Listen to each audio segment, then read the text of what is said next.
So guys, the summer update is finally out. It only took 2 months of edging on top of 7 years of waiting. And while everyone might already be going back to school now, if Valve says summer lasts until September 15th, then I'm not late yet. I've never seen the community as happy as they've been these last few months, which is really saying something because usually a fart in our general direction causes mass joy and hysteria. If you watched my Summer Event 2013 video, you might have been given a false sense of hope and expectations due to me really hyping up how this new update was going to be just like the old update, when in reality, no, it was pretty much nothing like 2013. In fact, it turned out to be the exact opposite. No blog posts detailing their thoughts, no balance changes, no weapon tweaks, but hey, we did get new maps, so I guess that's a plus. We got 14 new maps, or rather, at the time of the update, we only got 10 new maps because the other 4 kept getting removed. Day in and day out, they would get added back in the game and then removed again, but whatever. The update's out, you can play everything, I'm gonna give my thoughts and you're gonna listen. Let's start with the fact that Saxon Hill's officially in the game. The name's Saxon Hill, Australian, CEO of Manco, and the man who's gonna burn this place to the ground.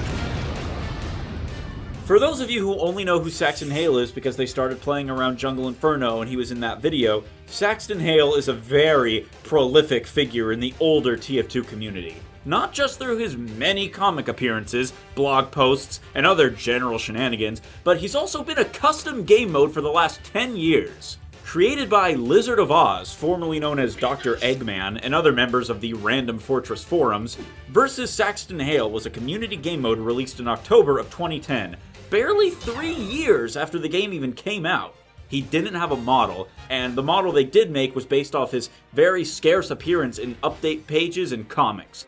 Voiced by Druox Ferrano Jr., Saxon Hill would take on an entire team of mercenaries and beat the shit out of them with his many abilities. Fast forward to 2023 and Lizard of Oz is able to utilize VScript to make his own custom game mode into an official one without needing any special server plugins or making people download special custom files that would take 2 hours to download, and by the time you got in, everyone already stopped playing. After a word-of-mouth guerrilla campaign and just outstanding map design, support from fans, reworking how the mode plays entirely, and lots of praying, the game mode actually gets added in this new update.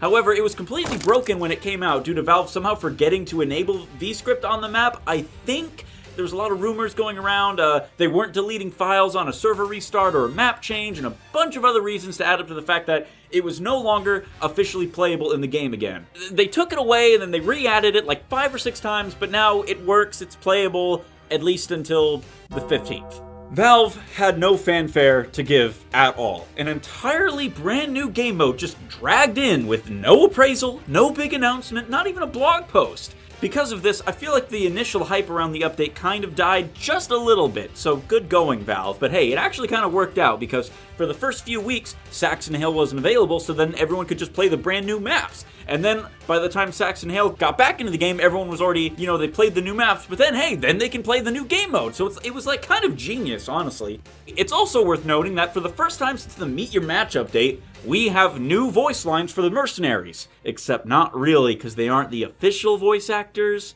They're all done by one guy, an impressionist by the name of James McGinn. And while I think it's quite impressive, he's able to do lines for 8 characters, 9 I guess if you want to hear someone hold your hand over their mouth and talk like pyro, because I don't know who was even asking for pyro voice lines, but anyway, it's very clear that he does certain lines better than the others. I don't think he's particularly good at most of them, but hey, I do think he really nails Medic and Engineer. And if Valve can't be bothered to bring the real voices back, especially since Grant Goodeve is too busy being a real celebrity, I'd say he's the next best thing. At least for those characters anyway. Oh, and Saxon Hill in this mode is voiced by Matthew Simmons, who also supplies the voice for Gray Man, who acts as the announcer if you're playing as the mercenaries. I think he does a great job as Gray Man, but in my heart, I'll always prefer Durox's old, much more gruff and manly voice. I'd love to talk about this mode some more, but I think I'm going to save it for a Saxton-specific video, and hey, maybe I'll even try to get a hold of Lizard of Oz and have some kind of weird interview, but hey, no one really gives a fuck about me. We got 10 new maps in this big grab bag update, and all there is left to talk about is the maps, so let me give my general thoughts on those. I gotta see it, I gotta look at it, see it, and glom onto it. Shark Bay, Rotunda, Phoenix, Cashworks, Venice, Reckoner, Sulphur, Hardwood, Pelican Peak, and Sealbin are the new arenas that we all get to play in. I think the game mode distribution was pretty good, even if we did get 3 payload maps and 2 King of the Hill maps. And only one 5-seat team map. But hey, we even got a new player destruction map in the form of a cute little guy that everyone's losing their damn minds over. 5 scariest skibidi toilets. Man, I was convinced that was not. Let's start with Shark Bay.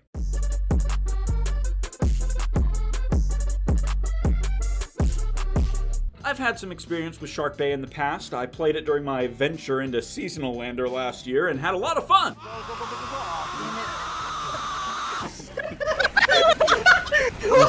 That was an absolute failure. Dude, that pyro completely cucked me. Are you fucking kidding? It was probably my favorite map to play back then, but here it's actually even better. You see, the boat featured in the main map has been made much bigger, so the fighting space is a lot less clustered. There's added barriers, so getting pushed off the bow of the ship is a little more difficult, and overall, it just feels more fluid. Also, the fact that the players getting eaten by sharks is updated in real time, that's just a treat. I feel like it's definitely one of the best King of the Hill maps where it's not open enough for a half-decent sniper to shut down any fun, but it's still open enough for players to run and jump around, you know what I mean? I just think it's certainly one of the more well-balanced maps that's been added in the sense that every time I play, it doesn't make me want to blow my brains out. I'll be out here fucking fans and shit, and I don't get away with it every day, you know what I'm saying? Yeah, this guy's actually Party Pug TV if you guys No, don't know, no, guys. no! Phoenix!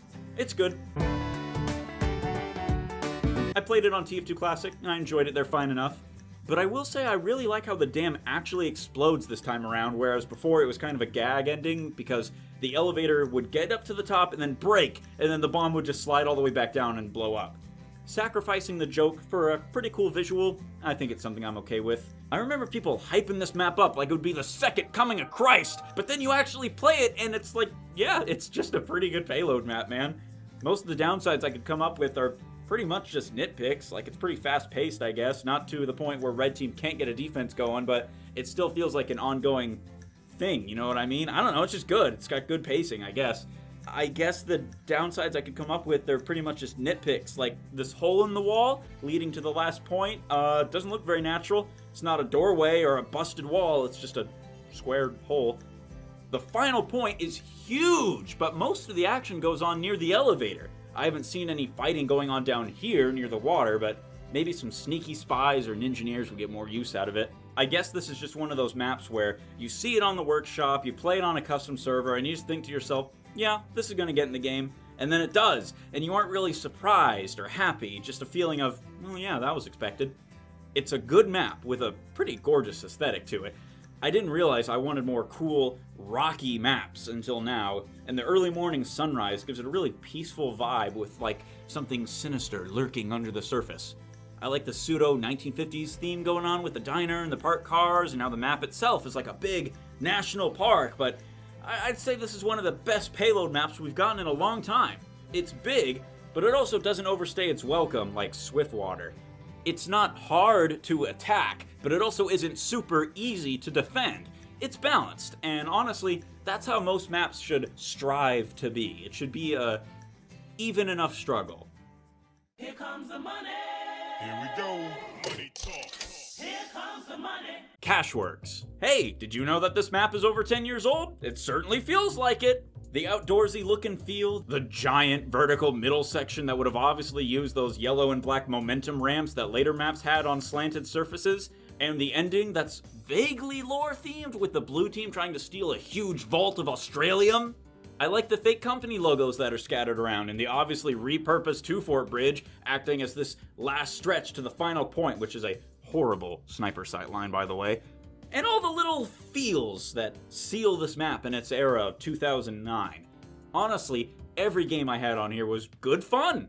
I specifically remember playing it day one, and I was just thinking to myself, man, TF2 is back. Because it was just such a well-rounded game. I think this is my personal favorite map of the update. There might be some bias there because I love the theming of old TF2 maps, but hey, the look might be old, but the fun factor is cranked up to max. When the moon hits your eye like a big pizza pie, That's amore. Venice now. I had to rewrite this section of the script constantly because the longer I procrastinated on writing, the more Valve would just go back and rebalance the map like 6 separate times. All of my original notes kind of boiled down to, yeah, this map fucking sucks and I can't believe it was added. I mean, don't get me wrong. The initial version of this map that was shipped was absolutely horrendous. I mean, being able to shoot into blue spawn was bad enough, but the fact that it was just directly in front of the cart was also bad. I don't know how to phrase it other than the fact that it was just wide open, front and center in the main, like, gameplay space, the middle lane, I guess you could say. Snipers could kill you in spawn. Getting to the cart was awkward since red team had constant high ground on you. It was bad. But after like 6 or 7 rebalances, it's okay. I know some of you probably expected some big Wayland freakout moment, but It's alright. I do think it's kind of awkward how they just moved the spawn to the left instead of making a brand new one, so now there's just this big empty space where the old spawn used to be, and the cart just coming out of the water is awkward, because, you know, why is it even there? It's not like it's a boat pulling it out or anything, I don't know. It's an alright map now. It went from a pile of shit to a loud fart. Still unpleasant, and the amount of high ground red team still has over blue can kind of make it a pain to attack, but it's not the worst map in the world. And that's it. Those were all the maps that were included in this brand new holiday-sized update. So I guess I'll catch you guys in the next video where I can talk about, oh wait, how could I forget? I'm definitely forgetting a map or two. Maybe they just weren't that interesting to include, or all that memorable, or would have bloated the video time if I included it. Oh, I don't know. Oh wait, how could I have forgotten the most important map of them all? Here it is, everyone! That's right, it's the funny seal map that everyone seemed to just lose their goddamn minds over. Yes, the little guy! Look at him! Yes! Oh my god, it's a seal! Look at him! Look at him! I love him. Blue team seeks to kill the little guy. That's fucked up, man. Why kill him? Completely ignoring the fact that, hey, we got a brand new player destruction map! And like all player destruction maps, it's really fun until the snipers and the engineers get their grubby, disgusting mitts all over it. And considering that this is player destruction, you can bet your bottom dollar it's going goodbye once September 15th hits. Funny seal notwithstanding, this map, it just isn't important enough to keep around because it's far too much of an alternative game mode, even though there's an entire tab dedicated to that shit. But that's another rant for another video.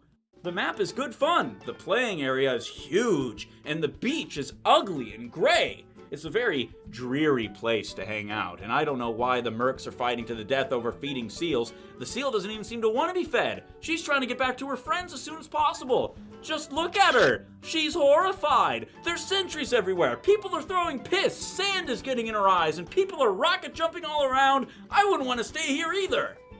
But who cares? Little guy alert. Everyone loves a little guy. I think that while player destruction is an underappreciated game mode, it does get kind of boring after like 5 minutes. It's a pretty good map.